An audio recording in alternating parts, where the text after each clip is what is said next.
నిన్న ఐపీఎల్ చూసారా? చూసాను. CSK versus Mumbai Indians. So మీకు ఎలా అనిపించింది? మ్యాచ్ అయితే లాస్ట్ వరకు వచ్చింది, లాస్ట్ ఓవర్ వరకు వచ్చింది. చాలా టెన్షన్ మ్యాచే, ఎందుకంటే ఫస్ట్ లోనే అయిపోగొట్టాలి సిఎస్కే.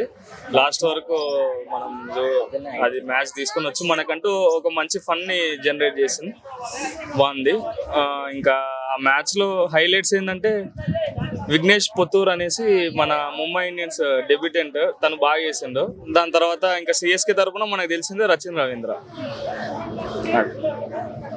రోహిత్ శర్మ స్టార్టింగ్ లోనే అవుట్ అయిపోయారు, దాని మీద మీ ఒపీనియన్? అదైతే నాకైతే చాలా బాధాకరమే as a Rohit Sharma fan. కానీ ఇంకా తప్పదు, మామూలే. 1 డే తనకి బ్యాడ్ అయితే జరగాల్సిందే కదా, అందుకనేసి. ధోనికి 2 balls ఆడే ఛాన్సే వచ్చింది. సో తను ధోని అది మ్యాచ్ మొత్తం ఒకటైతే ధోనిది ఒకటి లాస్ట్ 2 balls వచ్చినాయి, అంటే ఫైనల్ ఓవర్ కి ముందు 2 balls వచ్చినాయి. ఆ 2 balls లో ఒక రన్ అట్లా తీసుకున్నా సరే లాస్ట్ ఓవర్ లో 4 కొట్టి, అంటే 4 అయితే కొట్టాడు, ఎట్లా 6 కొడతాడు. లాస్ట్ ఓవర్ స్ట్రైక్ ధోని కునింటే బాగుండు. అంటే టికెట్స్ అంతంత రేట్ ప్రైస్ పెట్టుకునేసి అందరు పోయేది కూడా ధోని కోసమే. అదొకటే కాదు, మ్యాచ్ వాళ్ళకి చెన్నై ఫ్యాన్స్ కి చెన్నై మ్యాచ్ గెలిచినా అంత ఆనందంగా ఉండరు. వీళ్ళు ధోని 6 కొట్టింటే ఇంకా హ్యాపీగా ఫీల్ అయ్యేవారు. సో లాస్ట్ సీజన్ తో పోల్చుకుంటే ధోని గారి ఫిట్నెస్ అయితే చాలా ఎక్కువ ఉంది అంటారు. సో మీరే యాక్చువల్ గా తను Dhoni last season injury carry చేసే క్యాంప్ లో అట్లే ట్రైన్ చేసుకొని ఇంజురీ క్యారీ చేసే ఉండేవాడు. ఈసారి లెగ్ ఇంజురీ క్యూర్ చేసుకొని మరి ఫిట్ గా మంచి యంగ్, నన్ను అడిగితే ఇప్పుడు రోహిత్ శర్మ కంటే కూడా యంగ్ అనిపిస్తున్నాడు ఎంఎస్ ధోని. ఇదే లాస్ట్ మ్యాచ్ అంటున్నారు కదా ధోనిది, గత 3 సీజన్ నుంచి అంటూనే ఉన్నాడు. మళ్ళీ ఫిట్ గా ఉంటే నెక్స్ట్ ఇయర్ కూడా డైరెక్ట్ సిఎస్కే జాకెట్ వేసుకొని బయటకు వచ్చి ప్రెస్ మీట్ పెట్టేసి నెక్స్ట్ సీజన్ కూడా ఆడతా అని చెప్తాడు. పక్కగా ఫిట్నెస్ ఉండాలి, పక్కాగా అయితే ఆడతాడు. ఈ సీజన్ కప్పు కొడుతుంది.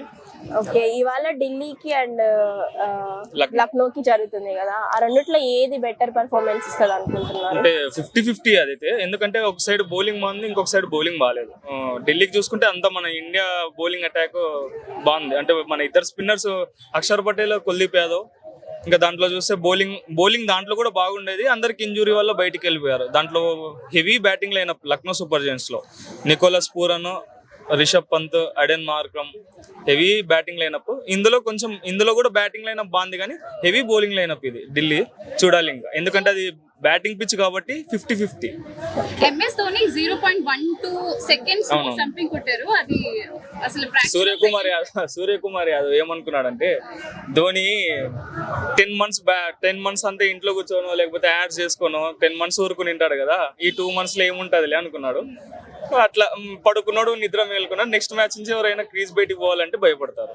సో నిన్న చూస్తున్నట్టయితే సన్ రైజర్స్ అంత హైయెస్ట్ స్కోర్ కొట్టింది, సెకండ్ హైయెస్ట్ స్కోర్ 286. మీరు అంటే నెక్స్ట్ 300 దాటి ఛాన్సెస్ ఉన్నాయా? వాళ్ళు మెంటల్ నా కొడుకులు, వాళ్ళ గురించి మాట్లాడకూడదు. వాళ్ళ రికార్డులు వాళ్ళే బద్దలు కొట్టుకున్నారు. ఎందుకంటే 287 హైయెస్ట్ రికార్డు. గత 5 స్కోర్స్ చూసుకుంటే, హైయెస్ట్ స్కోర్ చూసుకుంటే 4 వాళ్ళవే ఉన్నాయి. వాళ్ళు అంటే వాళ్ళ కోచ్ ఒకటి చెప్పింటారు నాకు తెలిసినంత వరకు అయితే, బ్రెయిన్ లారా వెట్టోరి కూడా ఒకటే చెప్పింటారు, 200 స్ట్రైక్ రేట్ ఉంటే మా దాంట్లో ఉండండి, లేకపోతే క్యాంప్ వదిలిపెట్టి మీరు పోండి అనేసి. వచ్చినట్టు కొడుతున్నాడు, 200 స్ట్రైక్ రేట్ పెట్టుకున్నాడు, పోతున్నాడు. ఇంకా ఎస్ఆర్హెచ్ గురించి మాట్లాడితే ఇషాన్ కిషాన్ ప్రాణం పెట్టిండు. అసలు ఇషాన్ కిషాన్ సెంచరీ కొట్టిందంటేనే ఫుల్ హ్యాపీ.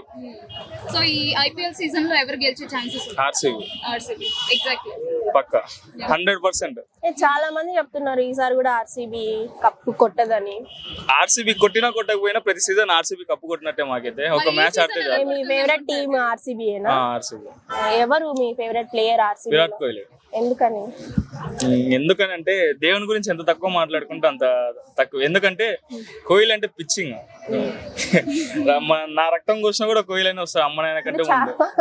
చాలా మంది ట్రోల్ చేస్తున్నారు కదా కప్పు ఈసారి కప్పు నమ్మే అంటే ఈసారి హెవీ బ్యాటింగ్ లేనప్పుడు ప్రతిసారి ఆర్సీబీ మా వాళ్ళకి బ్యాక్ ఎండ్ లో ఏంటంటే బౌలింగ్ వల్లనే వాళ్ళు మ్యాచెస్ ఓడిపోవడం జరుగుతుంది. ఈసారి హెవీ డిపెండెంట్ మన ఇండియన్ బౌలింగ్ లైనప్ పెట్టుకున్నారు. సుయాష్ శర్మ, కృణాల్ పాండ్యా, దాని తర్వాత మన భువనేశ్వర్ లాస్ట్ మ్యాచ్ నిగిలయ్యి పక్కకు కూర్చుని నెక్స్ట్ మ్యాచ్ వస్తాడు. చెన్నైతో మ్యాచ్ ఉంది కదా, చూద్దాం ఏం జరిగేది అది జరుగుతుంది.